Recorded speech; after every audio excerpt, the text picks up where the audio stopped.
Hello friends, welcome to another video. Today's review is Crescendo by Becca Fitzpatrick. It is the sequel to Hush Hush, which I have done, I did that review way back in May. I got these books from my public library, the Kindale Library here in Stephenville, Newfoundland. I had trouble getting them. The first one I had in my library, and the last three, because there's 4 in the series, I had to request from other libraries, and for some reason, Crescendo, they were being weird about shipping it. Like, it kept getting missed for some reason, so I have the other ones, and I've had them for 2 months, and I haven't got to read them. So I, sped read, that's not words, this weekend to get them done.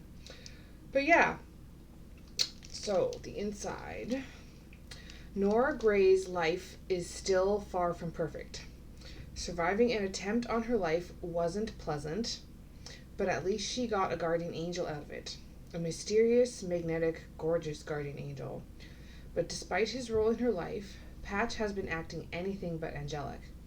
He's more elusive than ever, if that's possible, and what's worse, he seems to be spending time with Nora's arch-enemy, Marcy Miller. Nora would have hardly noticed Scott Parnell, an old family friend who has moved back to town, if Patch hadn't been acting so distant. Even with Scott's totally infuriating attitude, Nora finds herself drawn to him, despite her lingering feelings that he's hiding something.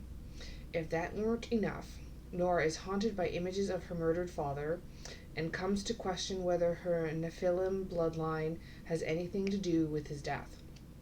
Desperate to figure out what happened, she puts herself in increasingly dangerous situations to get the answer. But maybe some things are better left buried, because the truth could destroy everything and everyone she trusts. So again, this one is about angels and fallen angels and humans and Nephilim, who are the descendants of fallen angels with humans. There's a lot to these books. They're pretty in depth, and I've been enjoying the first 2 so far. So the main characters are obviously her Patch, the fallen angel, Nora, Nora's best friend V, Nora's mom, Marcy Miller, and Marcy's dad, Scott, are mentioned quite frequently. Patch's best friend, Rickson, and the main cop is Detective Basso. Basso, B-A-S-S-O, Basso? I want to say Basso.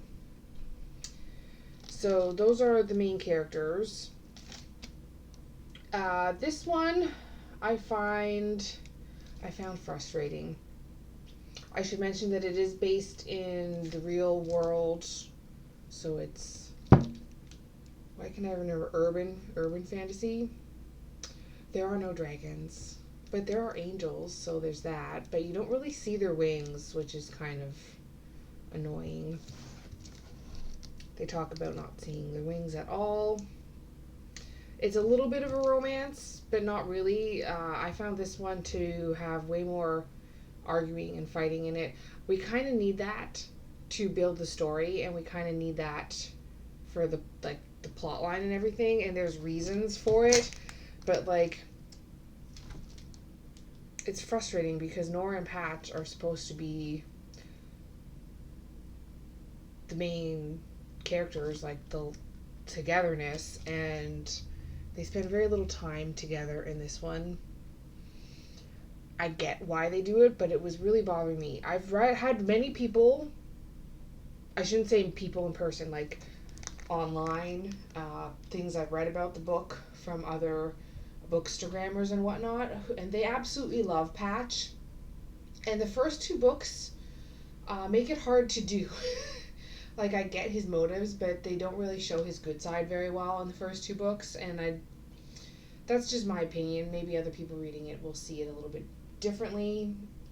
I do get his motives for what he does in these books, though. So I'm hoping he has more redeeming qualities and moments in book 3 and 4. I'm sure he does, because he's supposed to be our hero, right? It makes sense if he has more of those moments. There was some predictable spots, and there was one where I thought it was kind of a plot hole, but like within the next page, she answered my questions for that little blip, little mistake. So that worked out nicely, because sometimes you'll do that and they won't get answered till like even the next book. But these ones she kind of answered within this book. Definitely a little twist that I was not expecting. Actually, a couple. One twist partway through, and then another at the end. Definitely a cliffhanger. Very frustrating. The main problem in this book is wrapped up, but the overall main problem has not been wrapped up, and they leave us on a cliffhanger.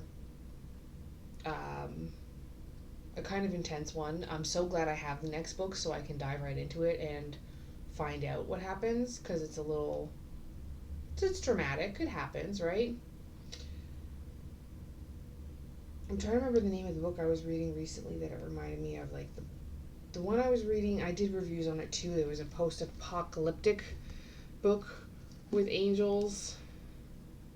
I can't remember it right now, but I'll put it in the description box, along with the links for the other books in this series. So if you like this review, you can go and watch the other reviews for the other books. I never actually looked at I forgot to mention the cover. It's got her, which I'm assuming is Nora, in a lightning storm, and there's a red feather. I don't know what the red feather represents, if it's supposed to be like a bloody feather or not, because like there's fallen angels in it. So I'm not sure, or it could just be that's the color she picks to highlight the most. We will see. Definitely gave me emotions: angry, frustration, happiness, laugh out loud moments. Mostly frustration, but like it's a book, it's a building, it's still part of the building going up, right? Because like it's only book 2 of 4. So hopefully book 3 will also be action-packed, because this one had a lot of world building and plot building stuff in it.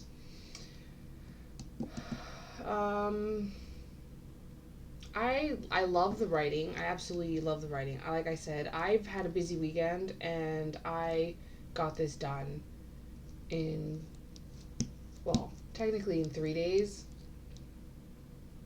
but I'd say 2, because like the amount of time I spent reading each day. So 2 days. I would give it a 3 out of 5 star rating. Great book, decent writing, likable characters. I don't think I'll be rereading them though.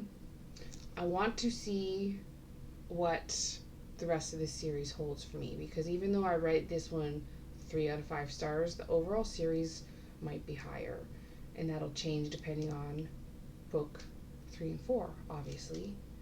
Like I said, I know book 1 and 2. Book 1's supposed to hook you. Book 2, if there's a 4 parts. Book 2 is plot and story building. I still don't know how they're going to solve the main problem. So minor spoiler about what the main problem is. And honestly, if you haven't figured that out already, what the main problem is, Patch is an angel and Nora is a human, and they cannot actually be together. They're not allowed to be. So the main problem is, how can they be together? Obviously. I don't know how they're going to figure that one out, but I hope they do. Obviously, we all want a happy ending. But 3 out of 5 stars. I would recommend the series. Like I said, pay attention, watch for my reviews for the next ones. If you want, after I've posted them, you can just skip to my last review to see what I thought of the entire series, because I try very hard not to do spoilers within my videos. So you could always skip to the last one and just skip the beginning, where I read the little description that would be the spoilers for the rest of the book. And then you'd know what I thought of the whole series. But anyway, interesting books. Fallen Angel, much deeper than I thought they would be. No dragons. But still a great story. I hope you guys enjoyed my review. Please like and share my videos. It means the world to me. And I hope you all have a wonderful day. I will see you in the next video.